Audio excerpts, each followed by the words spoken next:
In the sterile glow of a hospital room, surrounded by beeping machines and the faint scent of antiseptic, a once powerful CEO named Alexander Hart lay on his deathbed, his breaths shallow and labored.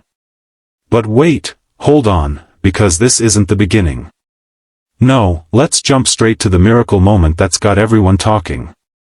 Picture this, 3 tiny triplets, no older than 5, their faces smeared with chocolate from a sneaky snack, bursting into the room where 31 of the world's top doctors had just declared it was over. With wide, innocent eyes, they toddle up to their grandpa's bed and ask one simple question that shatters the silence and rewrites fate. What was that question? Stick around, because this story will have you in tears, then cheering, and if it moves you like it moved me, hit that like button right now and subscribe for more heart-pounding tales of hope against all odds. You won't want to miss what's next. Alexander Hart wasn't always the frail figure hooked up to IVs. Back in his prime, he was the iron-fisted leader of Hart Industries, a tech empire that revolutionized renewable energy. Tall, broad-shouldered, with a voice that commanded boardrooms, Alex built his fortune from nothing, a kid from a rundown Chicago neighborhood who clawed his way up through sheer grit. But success came at a cost.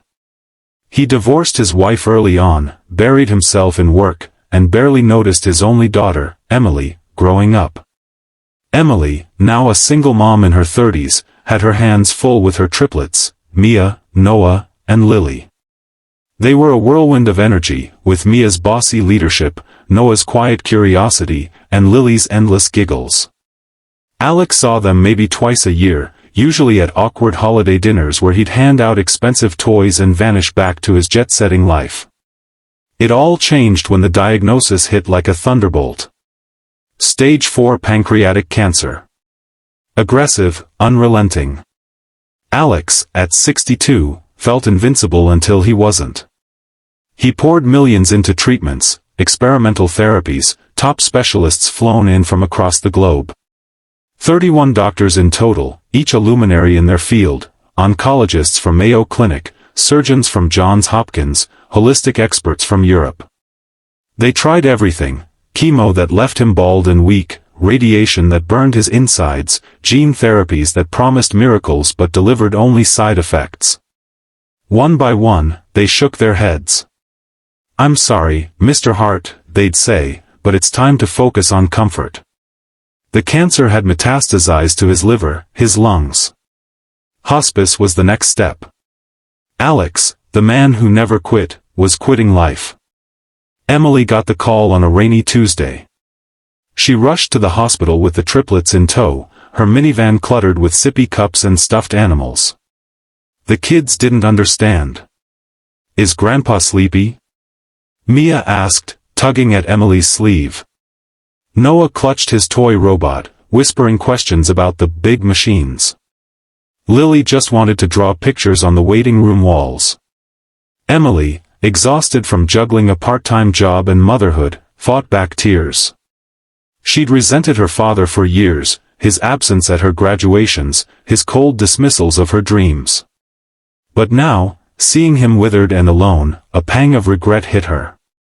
"Dad," she whispered, holding his hand, "the kids are here." Alex's eyes fluttered open, a ghost of a smile on his lips. The triplets climbed onto the bed, ignoring the nurse's gentle protests. They chattered non-stop, showing off drawings of superheroes and spaceships. For a moment, the room felt alive. But the doctors hovered like shadows, reminding everyone of the inevitable. Dr. Elena Vasquez, the lead oncologist, a brilliant woman with a no-nonsense demeanor and a hidden soft spot for underdogs, pulled Emily aside. "We've exhausted every option. He's got days, maybe weeks." Emily nodded, numb. "How do you say goodbye to a man you barely knew?" That night, as the hospital quieted, the triplets refused to leave. They curled up on the couch, insisting on a bedtime story. Emily obliged, reading from a worn book about a king who lost his kingdom but found his heart. Alex listened faintly, his mind drifting to regrets, the deals he chased instead of family picnics, the yachts over birthdays. He dozed off, dreaming of a life unlived. The next morning brought crisis. Alex's vitals plummeted. A code blue echoed through the halls. Doctors swarmed, 31 of them, convened for one last consult. They debated, poked, prodded. But consensus was clear, no more interventions. He's suffering, Dr. Vasquez said firmly. Let him go peacefully. Emily sobbed in the corner, the triplets wide-eyed and confused.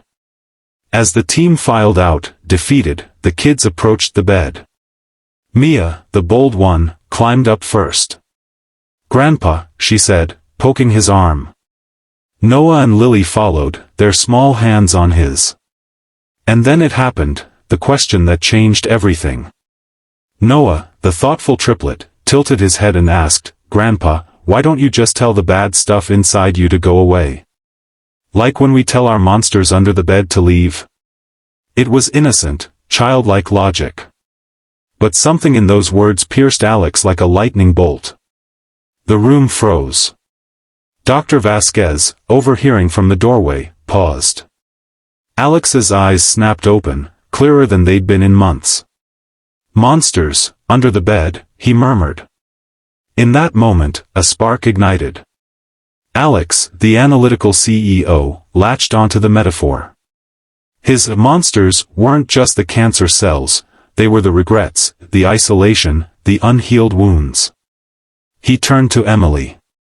I never told you I'm sorry. For everything." Tears streamed down his face. Emily hugged him, the triplets piling on. The emotional dam broke.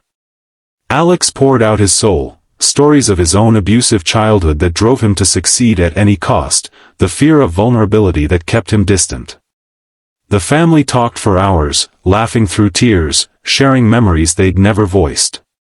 Dr. Vasquez watched, intrigued. She'd seen patients rally from emotional breakthroughs before, mind over matter, the placebo of hope. But this? She ordered new scans on a hunch. Miraculously, the tumors showed slight shrinkage. Not gone, but stalled. "It's impossible," one colleague muttered. But Vasquez rallied the team. "What if we try one more thing? Immunotherapy combined with psychological support." The doctors, inspired by the family's raw emotion, dove back in.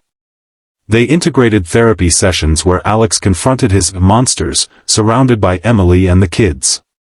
The triplets became his cheer squad, drawing monster-fighting maps and chanting silly rhymes. Challenges mounted. Alex's body rebelled against the new treatments, fevers, fatigue, doubt. Emily struggled too, balancing hospital visits with the kids' needs. One night, she broke down. "I can't do this alone, Dad." Alex, from his bed, reached out. "You don't have to. I'm here now." That vulnerability bonded them. The triplets faced their own fears. Mia worried Grandpa would go away like Mommy's old cat, Noah had nightmares, Lily clung tighter. But they grew resilient, learning empathy in the chaos. Weeks turned to months. The cancer retreated, bit by bit. Not a cure, doctors cautioned that, but remission. Alex left the hospital, moving in with Emily. He traded boardrooms for backyard tea parties, teaching the triplets about stars and stories. Hart Industries thrived under new leadership, but Alex found purpose in philanthropy, funding cancer research for families like his. 1 year later, at a family barbecue, Alex hoisted the triplets onto his shoulders. "You three saved me," he said. "Not the doctors, your question chased away my monsters." Noah beamed. "See? It works." This story isn't just about beating cancer, it's about beating the isolation that poisons us all. In a world of hustle, remember, the simplest questions from the purest hearts can unlock miracles. Family, forgiveness, facing your fears, those are the real cures. If this tale touched you, smash that like button, subscribe, and turn on notifications. Who knows? Your next notification might be the story that changes your life. Share your own monster-chasing moments in the comments below. Until next time, keep fighting with love. Red Heart.